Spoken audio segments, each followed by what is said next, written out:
প্রত্যেক নবীকে আল্লাহ তাআলা একটা গ্রুমিং, একটা ট্রেনিং সেশনের মধ্য দিয়ে নিয়েছেন। সেটা কি?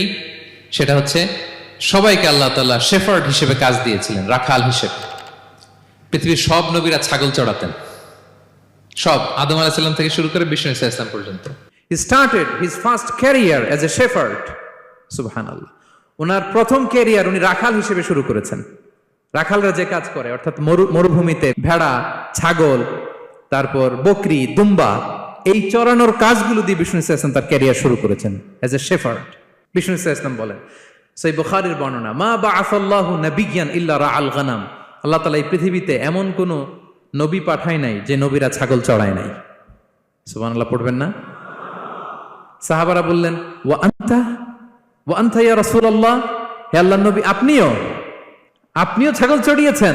বিষ্ণু ইসা ইসলাম বললেন, নাআম, আমিও ছাগল চড়িয়েছি। ওয়া কুনতু আরআহা আলা কারারিত লি আহলি মক্কা। আমি অল্প কিছু মজুরির বিনিময়ে, অল্প কিছু টাকার বিনিময়ে, সামান্য কিছু পারিশ্রমিকের বিনিময়ে মক্কার লোকদের ছাগল চড়িয়ে দিতাম। সুবহানাল্লাহ পড়েন। কেন সব নবীকে দিয়ে আল্লাহ ছাগল চড়ালেন? এই ট্রেনিং সেশন, গ্রুমিং সেশন কেন? কারণ ছাগলকে একসাথে বসানো কঠিন। ছাগল একটু কি বল, একটু টেরা টাইপের প্রাণী, কথা শুনতে চায় না। ধরেন যে সারা সপ্তাহ আপনি খুব ব্যস্ত, একদিন সুযোগ পাইছেন সপ্তাহে যে আজকে আমি ফ্রি আছি, যাই পুকুরে যাই, আমিও গোসল করি, ছাগলটারও গোসল করাই। এটা ধরে যদি এখন পুকুরের দিকে টান দেন, কি করবে? পা দুইটা এমন শক্ত করে মাটিতে ধরে রাখবে, আপনি যত টানবেন ওর ঘাড়ের চামড়া ছিঁড়ে যাচ্ছে, তারপরেও আসে না। এরপর ছাগলগুলোর একসাথে রাখা কঠিন, একটা নেচে ওদিকে যায়, আরেকটা লাফ দেয় এদিকে, আরেকটা ওইদিকে। এদেরকে যদি কেউ একত্রিত করতে পারে, তাহলে এই জাতিকে, মানব জাতিকে একত্রিত করা তার জন্য একেবারে সহজ, পানি ভাত, ঠিক কিনা? এজন্য আল্লাহ এই মানব গোষ্ঠীর উপর লিডারশিপ কায়েমের আগে ছাগল চড়িয়েছেন।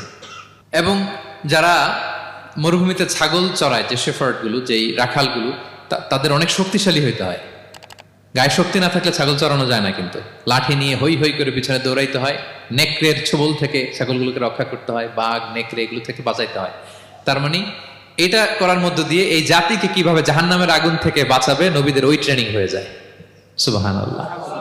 ছাগল এদিক ওদিক দৌড়াতে থাকে, এদেরকে যেমনি একত্রিত করতে হবে, নবীদের কাজও হচ্ছে মানব গোষ্ঠীকে ইউনাইটেড করা, একত্রিত করা। এজন্য আল্লাহ তাআলা মা বাআসাল্লাহু নাবিয়্যান ইল্লা রাআল গানাম, এই পৃথিবীতে এমন কোন নবী পাঠান নাই যে এই নবীকে দিয়ে আল্লাহ তাআলা ছাগল চড়ান নাই।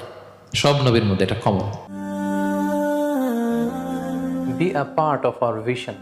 Do listen and share the khair.